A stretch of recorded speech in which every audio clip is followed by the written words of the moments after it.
Thanks for watching. Don't forget to like, comment, share and subscribe to Mufti Tariq Masood, famous scholar.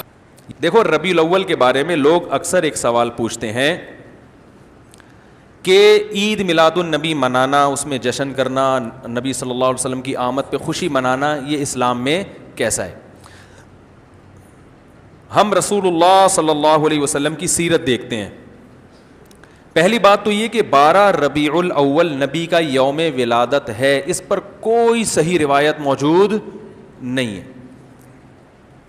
اگر ہے تو بھائی کوئی دکھا دے، بھائی یہ روایت ہے، اس کے یہ راوی ہیں، سارے ثقہ راوی ہیں، ایسی کوئی روایت موجود نہیں ہے.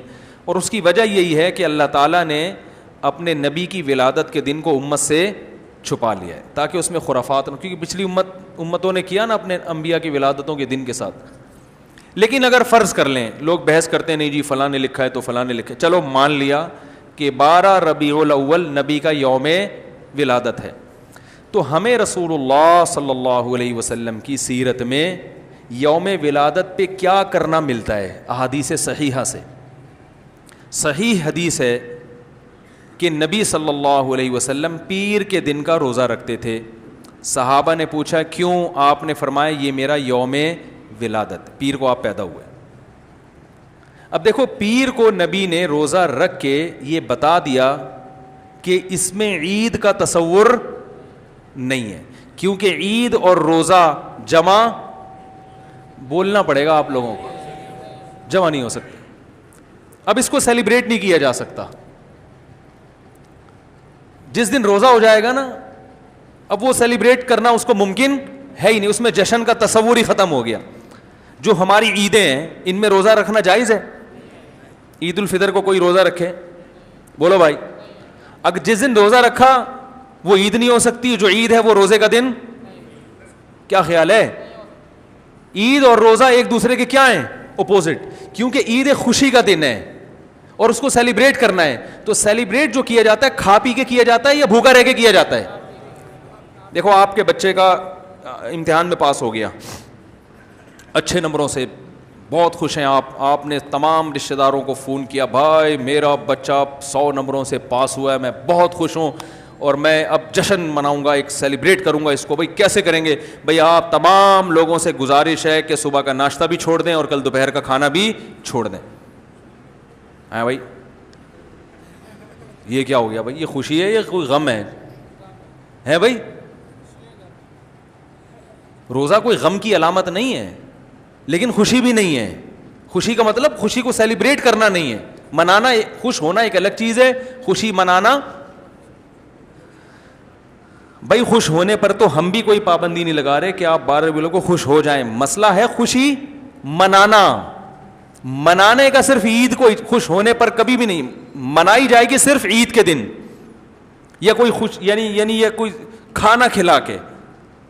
تو آپ کے بچہ 100 نمبروں سے پاس ہوا، آپ نے کہا کہ ہم خوشی منائیں گے. بھائی کیسے منائیں گے؟ آپ بھی کھانا چھوڑ دیں اور ہم بھی کھانا لے. بھائی وہ کہیں گے بھائی پہلے ہم اس طرح تو ہوگا کہ آج ہم زیادہ کھائیں گے، اس طرح تو منائی جاتی ہے. تو یہ بات سمجھ میں آ گئی. دوسری بات، دوسری دلیل، جمعے کا دن بھی چھوٹی عید ہے نا، اس کو بھی عید کہا گیا ہے روایتوں میں. اسی وجہ اور عید کے بہت سارے احکام جمعے کے دن بھی لاگو ہوتے ہیں. غسل کر کے نہا دھو کے مسجد میں اجتماع ہوتا ہے، عید کے دن بھی غسل کر کے نہا دھو کے اجتماع ہوتا ہے. نبی جمعے کے دن بھی اچھے کپڑے پہنتے تھے، ہم عید کے دن بھی بولتے کیوں نہیں اچھے کپڑے پہنتے ہیں؟ جمعے کے دن بھی خوشبو لگا کے نہا دھو کے، عید کے دن بھی ایسے ہی. اور حدیث میں جمعے کے دن کو بھی روزے کے ساتھ خاص کرنے سے منع کیا گیا ہے. لا تختصوا لیلۃ الجمعۃ بصلاۃ ولا یوم الجمعۃ بصوم. حدیث میں آتا ہے جمعے کی جو رات ہے اس کو عبادت کے ساتھ خاص مت کرو اور جمعے کے دن کو روزے کے ساتھ خاص مت. جمعے کو روزہ رکھنا کوئی اضافی فضیلت نہیں ہے. ویسے جائز ہے روزہ رکھنا کہ آپ کی چھٹی جمعے کو ہوتی ہے اس لیے رکھ لیا تو ایک الگ بات ہے، لیکن اس کو خاص فضیلت دے کے رکھنا تو یہ مکمل عید تو نہیں ہے. اس میں عید کا لک بہرحال بولو بھائی ہے. خطبہ بھی ہے، جیسے عیدین میں خطبہ بھی ہوتا ہے، 2 رکعتیں ہیں، عیدین میں بھی 2 رکعت، تو لک ہے اس میں. اب ذرا ٹیکنیکل پوائنٹ کو سمجھیے گا آپ لوگ. یہودی سب سے پرانی قوم ہے، ان کے لیے جو مقدس دن تھا وہ کون سا تھا؟ ہفتہ، اور وہی ان کی چھوٹی عید تھا. سمجھ رہے ہیں نا؟ اسی میں وہ اجتماع کرتے تھے. عیسائی اس کے بعد آئے, ان کے لیے کون سا ہوا؟ اتوار کو, جو ہفتے کے بعد ہے. مسلمان ان کے بھی بعد آئے, تو ہمارے لیے کون سا ہونا چاہیے تھا؟ پیر. اور یہ یوم ولادت بھی تھا, تو اس کو تو زیادہ فضیلت ہونی چاہیے تھی نا بھائی, عقلی لحاظ سے بھی اور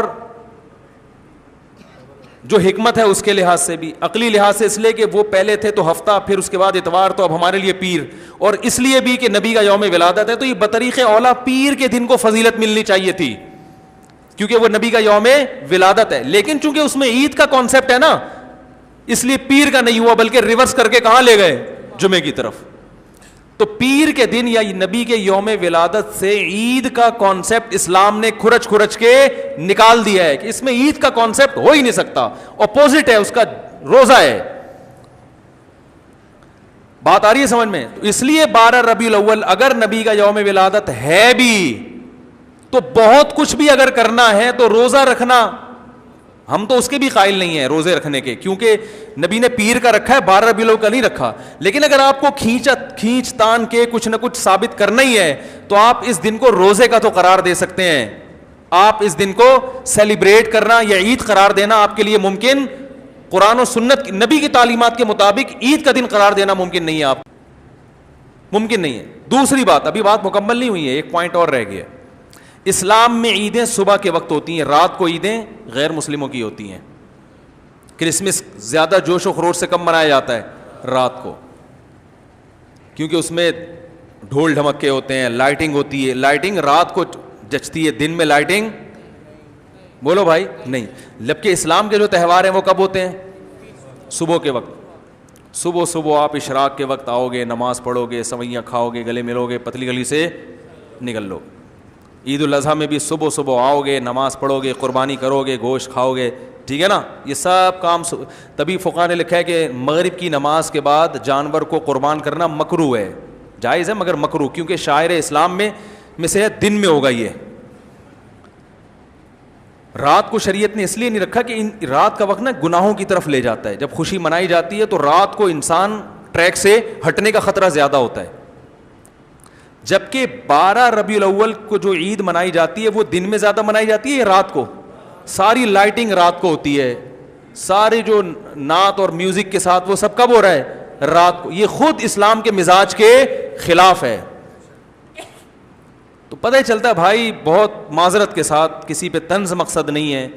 دیکھو اللہ اس کے رسول صلی اللہ علیہ وسلم کو فالو کرنا یہ عشق نبی ہے اصل.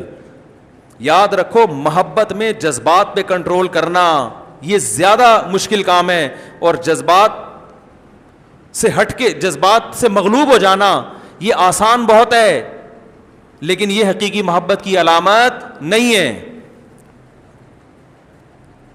جب محبت ہو نا کسی کو, تو اپنے جذبات کو حدود کے اندر رکھ کے انسان محبت کا اظہار کرے. اپنے جذبات کو غالب کر لینا, نبی کا عشق ہر مسلمان کو ہے, ہر ایک کا دل چاہتا ہے یہ کرے یوں کرے نبی کی یاد میں, لیکن آپ اپنے اس جذبات پہ کنٹرول کریں. بولے بھائی رسول اللہ صلی اللہ علیہ وسلم کی جو اطاعت ہے وہ پہلے ہے, اپنے جذبات بعد میں. Thanks for watching. Don't forget to like, comment, share and subscribe to Mufti Tariq Masood Speeches channel.